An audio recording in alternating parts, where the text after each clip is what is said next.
ಬುರುಡೆ ಮ್ಯಾನ್ಗಳಲ್ಲಿ ಒಬ್ಬರಾದಂತಹ ಬುರುಡೆ ಮ್ಯಾನ್ಗೆ ಈಗ ಜಾಮೀನು ಸಿಕ್ಕಾಗಿದೆ. ಏನ್ ಜಾಮೀನು? ನಿರೀಕ್ಷಣಾ ಜಾಮೀನಿಗೆ ಅಪೀಲ್ ಮಾಡಿದಂತಹ ಯೂಟ್ಯೂಬರ್ ಸಮೀರ್ ಎಂಡಿಗೆ ಈಗ ನಿರೀಕ್ಷಣಾ ಜಾಮೀನು ಲಭ್ಯವಾಗಿದೆ. ನೋಟಿಸ್ ಮೇಲೆ ನೋಟಿಸ್ ಅನ್ನ ಕೊಟ್ಟಿದ್ರು, ಉತ್ತರವನ್ನ ಕೊಟ್ಟಿದ್ದಿಲ್ಲ. ಇವತ್ತು ಅರೆಸ್ಟ್ ಮಾಡಕ್ಕೆ ಅಂತ ಧರ್ಮಸ್ಥಳದಿಂದ ಪೊಲೀಸರು ಬಂದಿದ್ದು, ಅಷ್ಟರೊಳಗೆ ನಿರೀಕ್ಷಣಾ ಜಾಮೀನಿಗೆ ಅರ್ಜಿಯನ್ನ ಹಾಕೊಂಡಿದ್ರು. ಮಂಗಳೂರು ಜಿಲ್ಲಾ ಕೋರ್ಟ್ನಿಂದ ಈಗ ನಿರೀಕ್ಷಣಾ ಜಾಮೀನನ್ನ ಪಡ್ಕೊಂಡಿದ್ದಾರೆ ಸಮೀರ್. ನಿರೀಕ್ಷಣಾ ಜಾಮೀನನ್ನ ಪಡ್ಕೊಂಡಿರುವಂತದ್ದು ಯೂಟ್ಯೂಬರ್ ಸಮೀರ್. ಹಾಗಾಗಿ ಈಗ ಅರೆಸ್ಟ್ ಇರೋದಿಲ್ಲ. ವಿಚಾರಣೆ ಹಾಜರಾಗೋಕೆ ನೋಟಿಸ್ ಅನ್ನ ಧರ್ಮಸ್ಥಳ ಪೊಲೀಸರು ಕೊಟ್ಟಿದ್ದಾರೆ. ಹಾಗಂತ ಹೇಳಿ ವಿಚಾರಣೆಯಿಂದ ದೂರ ಸರಿಯೋ ಹಾಗಿಲ್ಲ. ವಿಚಾರಣೆಗೆ ಹಾಜರಾಗಲೇಬೇಕಾಗತ್ತೆ. 2 ದಿನಗಳಲ್ಲಿ ವಿಚಾರಣೆಗೆ ಹಾಜರಾಗಬೇಕು ಅನ್ನುವಂತಹ ಸೂಚನೆಯನ್ನ ಕೊಟ್ಟಿದ್ದಾರೆ.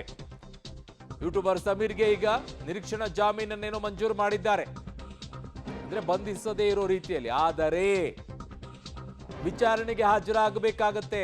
ಪೊಲೀಸರು ವಿಚಾರಣೆಗೆ ಕರೆದಿದ್ರು, 3 ಬಾರಿ ನೋಟಿಸ್ ಅನ್ನ ಕೂಡ ಕೊಟ್ಟಿದ್ರು. ಆದರೆ ಎಲ್ಲಿಯೂ ಕೂಡ ವಿಚಾರಣೆಗೆ ಹಾಜರಾಗಿರ್ಲಿಲ್ಲ. 15 ದಿನ ಟೈಮ್ ತಗೊಂಡಿದ್ರು. ಈಗ 2 ದಿನಗಳಲ್ಲಿ ವಿಚಾರಣೆಗೆ ಹಾಜರಾಗಬೇಕು ಅಂತ ಸೂಚನೆ ಕೂಡ ಇದೆ. 2 ದಿನದಲ್ಲಿ ವಿಚಾರಣೆಗೆ ಹಾಜರಾಗಲೇಬೇಕು. ಈಗ ದೂತ ಧುತ್ ಅಂತ ಪ್ರತ್ಯಕ್ಷ ಆಗ್ತಾರೆ.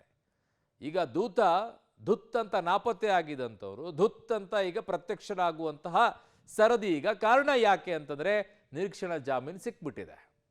ಹಾಗಾಗಿ ಅರೆಸ್ಟ್ ಮಾಡೋ ಹಾಗಿಲ್ಲ. ಅಪೀಲ್ ಮಾಡ್ಬೋದು ಪೊಲೀಸರು. ನಮಗೆ ಹೆಚ್ಚಿನ ರೀತಿಯಾದಂಥ ವಿಚಾರಣೆಗೆ ಹೋಗಬೇಕಾಗಿದೆ, ದಯವಿಟ್ಟು ನಿರೀಕ್ಷಣಾ ಜಾಮೀನನ್ನ ರದ್ದು ಮಾಡಿ ಅಂತ ಅಪೀಲ್ ಹೋಗಬಹುದು. ಸರ್ಕಾರ ಮನಸ್ಸು ಮಾಡಿದರೆ ಹೋಗಕ್ಕೆ ಸಾಧ್ಯತೆ ಇರುತ್ತೆ. ಬಟ್ ಹೋಗುತ್ತೋ ಇಲ್ಲೋ ಸರ್ಕಾರ ಗೊತ್ತಿಲ್ಲ. ಯಾಕೆ ಅಂತಂದ್ರೆ ಇದು ಗಲಭೆಗೆ ಪ್ರಚೋದನೆ ನೀಡಿರುವಂಥದ್ದು, ಸಮಾಜದ ಸ್ವಾಸ್ಥ್ಯವನ್ನ ಹಾಳು ಮಾಡುವಂಥ ಕೆಲಸ, ಕಿಡಿಗೇಡಿತನದ ಕೃತ್ಯ. ಅಲ್ಲಿ ಹಾಕಿರುವಂಥ ಸೆಕ್ಷನ್ಸ್ಗಳನ್ನು ನೋಡ್ತಾ ಇದ್ರೆ ನನ್ನ ಸಹೋದ್ಯೋಗಿ ಈಗ ಸುಕ್ಪಾಲ್ ಪೊಳ್ಳಿ ನನ್ನ ಸಂಪರ್ಕಕ್ಕೆ ಸಿಗ್ತಾ ಇದ್ದಾರೆ. ಸುಕ್ಪಾಲ್, ಈಗ ದೂತ ಧುತ್ ಅಂತ ಈಗ ಮತ್ತೆ ಪ್ರತ್ಯಕ್ಷ ಆಗ್ಬಿಡ್ತಾರೆ ಅಂತ ಕಾಣಿಸುತ್ತೆ. ಇಲ್ಲಿಯವರೆಗೂ ಧುತ್ ಅಂತ ನಾಪತ್ತೆ ಆದಂತಹ ದೂತ ಧುತ್ ಅಂತ ಪ್ರತ್ಯಕ್ಷರಾಗ್ಬಿಡ್ತಾರೆ. ಕಾರಣ ನಿರೀಕ್ಷಣಾ ಜಾಮೀನಂತೂ ಸಿಕ್ಕಾಗಿದೆ. ಯಾಕೆ, ಎಲ್ಲಿ, ಏನು, ಎತ್ತ, ಈ ವಿಚಾರದಲ್ಲಿ ಎಲ್ಲ ಇದೆ ಪ್ರಶ್ನೆಗಳು. ಅದು ಆಮೇಲೆ ಬರೋಣ. ಸದ್ಯಕ್ಕೆ ಪೊಲೀಸರು ನಿರೀಕ್ಷಣಾ ಜಾಮೀನನ್ನ ರದ್ದು ಮಾಡೋ ಯೋಚನೆಯಲ್ಲಿ ಏನಾದರೂ ಇದ್ದಾರಾ? ಅಪೀಲ್ ಮಾಡುವಂತ ಸಾಧ್ಯತೆ ಏನಾದರೂ ಇದೆಯಾ?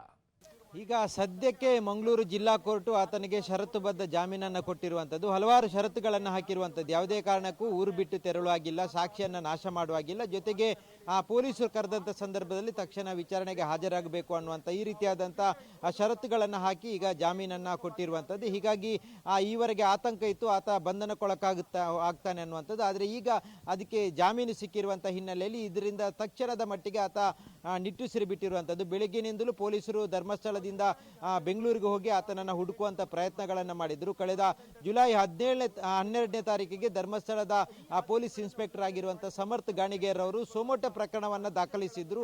ಆ ಪ್ರಕರಣ ಆದ ಬಳಿಕ ದಾಖಲು ಮಾಡಿದ ಬಳಿಕ 3 ಬಾರಿ ನೋಟಿಸನ್ನು ಕೊಟ್ಟಿದ್ರು, ವಿಚಾರಣೆಗೆ ಹಾಜರಾಗಬೇಕು ಅನ್ನುವಂಥದ್ದು. ಆದರೆ ಸಮೀರ್ ಎಂಡಿ ಹಾಜರಾಗದೇ ಇರುವಂಥ ಹಿನ್ನೆಲೆಯಲ್ಲಿ ಇವತ್ತು ಬೆಂಗಳೂರಿನ ಬನ್ನೇರುಕಟ್ಟದ ಬಳಿ ಇರುವಂಥ ಆತನ ಬಾಡಿಗೆ ಮನೆಗೆ ಹೋಗಿ ಆತನನ್ನು ವಶಕ್ಕೆ ಪಡೆಯುವಂಥ ತಯಾರಿಗಳನ್ನು ಪೊಲೀಸರು ಮಾಡಿದರು. ಆದರೆ ಆತ ಆ ಸಂದರ್ಭದಲ್ಲಿ ಇರಲಿಲ್ಲ. ಅದರ ನಡುವೆಯೇ ಆತನ ವಕೀಲರ ಮೂಲಕ ಮಂಗಳೂರಿನ ಕೋರ್ಟಿಗೆ ಷರತ್ತುಬದ್ಧ ಜಾಮೀನಿಗಾಗಿ, ನಿರೀಕ್ಷಣಾ ಜಾಮೀನಿಗಾಗಿ ಅರ್ಜಿಯನ್ನು ಸಲ್ಲಿಸಿರುವಂಥದ್ದು. ಈಗ ಷರತ್ತುಬದ್ಧವಾದಂಥ ಜಾಮೀನು ಸಿಕ್ಕಿರುವಂಥದ್ದು. ಸದ್ಯದ ಮಟ್ಟಿಗೆ ಆತ ಊರನ್ನು ಬಿಟ್ಟು ಹೋಗುವಾಗಿಲ್ಲ, ಸಾಕ್ಷಿಯನ್ನು ನಾಶ ಮಾಡುವಾಗಿಲ್ಲ, ಈ ರೀತಿಯಾದಂಥ ಕೆಲವೊಂದು ಕಂಡೀಷನನ್ನು ಕೊಟ್ಟು ಈಗ ಜಾಮೀನನ್ನು ಕೊಟ್ಟಿರುವಂಥದ್ದು. ಇನ್ನು ಮತ್ತೆ ಆತ ಮುಂದೆ ನೀವು ಹೇಳಿದಾಗೆ ಮತ್ತೆ ಮುಂದೆ ಬರ್ತಾನೆ. ಈವರೆಗೂ ವಿಡಿಯೋಗಳ ಮೂಲಕ ಯಾವ್ಯಾವ ರೀತಿಯಾಗಿ ದೊಂಬಿ ಹಬ್ಬಿಸಲಿಕ್ಕೆ ಪ್ರಯತ್ನ ಪಟ್ಟಿದ್ದಾನೆ ಅದೆಲ್ಲವೂ ಈಗ ಎಲ್ರಿಗೂ ಗೊತ್ತಿರುವಂಥ ವಿಚಾರ. ಈಗ ಜಾಮೀನು ಸಿಕ್ಕಿರುವಂಥ ಹಿನ್ನೆಲೆಯಲ್ಲಿ ಮತ್ತೊಂದು ಬಾರಿ ಈಗ ಯೂಟ್ಯೂಬ್ ಮೂಲಕ, ಸಾಮಾಜಿಕ ಜಾಲತಾಣದ ಮೂಲಕ ಮತ್ತೆ ಸಮೀರ್ ಕಾಣಿಸ್ಕೊಳ್ತಾನೆ. ಅರುಣ್, ಓಕೆ, ಈ ಕಂಡೀಷನ್ಸ್ ಯಾವುದು ಕೂಡ ಹಾಕ್ಲಿಲ್ವಾ? ಅಲ್ಲಿ ಯಾವುದೇ ರೀತಿಯಾಗಿ ಮತ್ತೆ ಅದೇ ರೀತಿಯಾದಂಥ ವಿಡಿಯೋಗಳನ್ನ ಪ್ರಚೋದನೆ ಕೊಡುವಂಥದ್ದು, ಗಲಭೆಯನ್ನ ಸೃಷ್ಟಿ ಮಾಡುವಂತಹ ನಿಟ್ಟಿನಲ್ಲಿ ವಿಡಿಯೋಗಳನ್ನು ಹಾಕಬಾರದು ಅಂತ ಯಾವ ಕಂಡೀಷನ್ಸ್ಗಳು ಕೂಡ ಇಲ್ವಾ? ಇಲ್ಲ, ಸದ್ಯದ ಮಟ್ಟಿಗೆ ಇಷ್ಟು ಕಂಡೀಷನನ್ನು ಹಾಕಿ ಆತನಿಗೆ ಷರತ್ತುಬದ್ಧ ಜಾಮೀನು ಕೊಟ್ಟಿರುವಂಥದ್ದು. ಆದರೆ ಪೊಲೀಸರು ವಿಚಾರಣೆಗೆ ಕರೆದಂಥ ಸಂದರ್ಭದಲ್ಲಿ ಆತ ವಿಚಾರಣೆಗೆ ಹಾಜರಾಗಬೇಕಾಗುತ್ತೆ. ಈಗ ಶೀಘ್ರದಲ್ಲೇ ಆತನನ್ನು ಮತ್ತೆ ವಿಚಾರಣೆಗೆ ಕರೆಯುವಂಥ ಸಾಧ್ಯತೆ ಇದೆ. ಪೊಲೀಸರು ನೋಟಿಸ್ ಕೊಟ್ಟಿರುವಂಥ ಕಾಲಾವಧಿಗಳು ಮುಗ್ದೋಗಿದೆ. ಹಾಗಾಗಿ ಮತ್ತೆ 1-2 ದಿನಗಳಲ್ಲಿ ಆತನನ್ನು ಧರ್ಮಸ್ಥಳ ಪೊಲೀಸ್ ಠಾಣೆಗೆ ಬಂದು ಹಾಜರಾಗಬೇಕು ಅನ್ನುವಂಥ ಒಂದು ಸೂಚನೆಯನ್ನು ಕೊಡ್ಬೋದು. ಆ ಸಂದರ್ಭದಲ್ಲಿ ಆತ ಬಂದಾಗ ಈ ಎಲ್ಲ ಕ್ಲಾರಿಫಿಕೇಷನನ್ನು ಕೇಳಬೇಕಾಗುತ್ತೆ. ಆತ ಯಾವ ಕಾರಣಕ್ಕಾಗಿ ವಿಡಿಯೋಗಳನ್ನು ಈ ರೀತಿ ಹರಿಬಿಟ್ಟಿರುವಂಥದ್ದು, ಜೊತೆಗೆ ಮುಂದೆ ಈ ರೀತಿಯಾಗಿ ಯಾವುದೇ ರೀತಿಯಾದಂಥ ಅವಹೇಳನಕಾರಿಯಾದಂಥ ವಿಡಿಯೋಗಳನ್ನು ಹಾಕಬಾರ್ದು ಅನ್ನುವಂಥ ಸೂಚನೆಗಳನ್ನು ಕೊಡ್ಬೋದು. ಸದ್ಯದ ಮಟ್ಟಿಗೆ ಈಗ ಆತನಿಗೆ ಜಾಮೀನು ಸಿಕ್ಕಿರುವಂಥದ್ದು. ಮುಂದೆ ಪೊಲೀಸರು ಕರೆದಂಥ ಸಂದರ್ಭದಲ್ಲಿ ಖಂಡಿತವಾಗಿ ಆತ ಧರ್ಮಸ್ಥಳ ಪೊಲೀಸ್ ಠಾಣೆಗೆ ಬರಬೇಕಾಗುತ್ತೆ. ಅರುಣ್, ಓಕೆ ಸುಕ್ಪಾಲ್, ನಿಮ್ಮೆಲ್ಲ ಮಾಹಿತಿಗೆ ಧನ್ಯವಾದಗಳು.